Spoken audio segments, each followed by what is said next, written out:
আবারও বাংলাদেশের 18 কোটি মানুষ তা রুখে দেবে। এই আন্দোলন বিশেষ কোনো গোষ্ঠী, দলের কিংবা সম্প্রদায়ের নয়। এখানে আপামর জনগণ রাস্তায় নেমে সেই আন্দোলনকে সফল করেছে। এখানে কোনো নির্দিষ্ট ধর্মের লোকেরাও শুধু লড়াই করে নাই, জাতি, দল, ধর্ম নির্বিশেষে আপামর জনতার এই আন্দোলনকে কেউ যদি নিজেদের স্বার্থে ব্যবহার করতে চান, তাহলে আবারও বাংলাদেশের 18 কোটি মানুষ তা রুখে দেবে। আমরা সেই 18 কোটি মানুষের সাথে থাকবো, পাশে থাকবো, অগ্রভাগে থাকবো, আমরা কথা দিচ্ছি। ক্ষমতার মালাই খাওয়া জামাত ইসলামের উদ্দেশ্য নয়।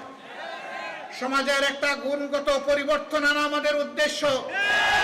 এমন একটি দেশ, এমন একটি জগৎ আমরা আমাদের এখানে চাই, যেই দেশে জাতি, দল, ধর্ম নির্বিশেষে সমস্ত মানুষ শান্তিতে বসবাস করবে। এদেশের নাগরিক হিসাবে দেশে এবং প্রবাসে যেখানেই যাক, গর্বের সাথে বলবে আমি একজন বাংলাদেশী।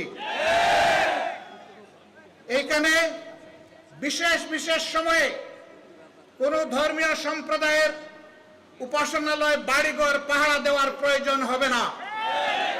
কারণ এখানে জন্মগতভাবে যারাই জন্ম নিবে সকলেই বাংলাদেশের গর্বিত নাগরিক। আমার যদি বাড়িতে পাহারা না লাগে, আমার মসজিদে যদি পাহারার প্রয়োজন না হয়, তাহলে হিন্দু বন্ধুদের মন্দিরে পাহারার প্রয়োজন হবে কেন? আমরা এই ধরনের কোনো বৈষম্য চাই না। আমরা চাই আমাদের সন্তানেরা যে বৈষম্য বিরোধী আন্দোলন করে গিয়েছে, এর মাধ্যমে সকল প্রকার বৈষম্যের কবর রচনা হোক। বাংলাদেশ একটা বৈষম্যবিহীন দেশে পরিণত হোক। দুনিয়ার জাতিগুলো আমাদেরকে নিয়ে যেন গর্ব করতে পারে, এই রকম মাথা উঁচু করে দাঁড়ানোর জন্য একটা জাতি আমরা গঠন করতে চাই।